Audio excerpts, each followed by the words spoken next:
ഏതെങ്കിലും ഞാൻ ചലഞ്ച് ചെയ്യാണ് വി.ഡി. സതീശനെ, കോൺഗ്രസിനെ ചലഞ്ച് ചെയ്യും. LDF-നോട് തന്നെ വിരോധമുണ്ടോ എന്ന് എനിക്കറിയില്ല. പിണറായി വിജയനോടുള്ള എന്തോ ഒരു ദേഷ്യം. UDF എന്തെങ്കിലും വികസന കാഴ്ചപ്പാട് മുമ്പോട്ട് വെച്ചിട്ടോ അല്ലെങ്കിൽ അവരെന്തെങ്കിലും തരത്തിലുള്ള വികസന ചർച്ചകൾ നടത്തിയിട്ടൊന്നുമില്ല. ഇപ്പോൾ ഒരു പരിധി വരെ നമ്മുടെ ഒരു പുതിയ തലമുറയിലോട്ട് നോക്കി, ജെൻസി തലമുറയിലോട്ട് നോക്കി അവർ ഈ മീഡിയ ഒന്നും കൺസ്യൂം ചെയ്യുന്നില്ല. ഇതൊന്നും അവരെ ബാധിക്കുന്നതായോ ഞങ്ങൾ ഇടപെടേണ്ടതായോ ഉള്ള ഒരു വിഷയമായിട്ട് അവർ കാണുന്നില്ല. അപ്പോൾ ആ ജനറേഷൻ ഒരു 25 വയസ്സൊക്കെ കഴിഞ്ഞ് അവർ വോട്ട് ചെയ്യുന്ന, ഇപ്പോൾ ഒരു സെക്കൻഡ് ടൈമൊക്കെ വോട്ട് ചെയ്യുന്ന ഒരു സാഹചര്യത്തിലോട്ടൊക്കെ എത്തി നിൽക്കുന്ന ഒരു അവസ്ഥയാണ്. UDF അവരുടെ ഒരു മികവ് കൊണ്ട് വോട്ട് നേടുന്നു എന്ന് നമുക്ക് പറയാൻ പറ്റുമോ? LDF-നോടുള്ള ഒരു വിരോധം കൊണ്ട് ഇപ്പുറത്ത് കുത്തുന്നു.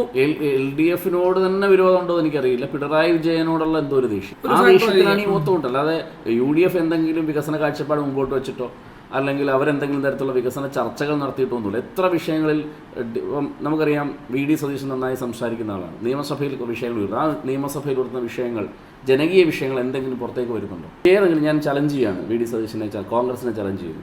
ഏതെങ്കിലും ജനകീയ വിഷയങ്ങളിൽ, അതായത് തൊഴിലവസരത്തിൽ, വൈദ്യുതി വർധന വിഷയത്തിൽ, അല്ലെങ്കിൽ വെള്ളക്കരം കൂട്ടിയതിൽ, അതല്ലെങ്കിൽ പോലീസിൻ്റെ അട്രോസിറ്റിയിൽ, അങ്ങനെ ഏതെങ്കിലും വിഷയത്തിൽ, ഒന്നും വേണ്ട പാതിയുടെ തട്ടിപ്പിൽ, സഹകരണ ബാങ്കിൽ കൊള്ള ചെയ്തുകൊണ്ട് പോകുന്നു, ഏതെങ്കിലും വിഷയത്തിൽ, സ്ട്രീറ്റ് പൊളിറ്റിക്സ് ഉണ്ട്, ഇൻ്റലക്ച്വൽ പൊളിറ്റിക്സ് ഉണ്ട്, ഏതെങ്കിലും വിഷയത്തിൽ കഴിഞ്ഞ 5 വർഷക്കാലയളവ് കോൺഗ്രസ് എടുത്ത ജനകീയ സമരം, ജനകീയ ബദൽ സമരങ്ങൾ ഏതാണ്?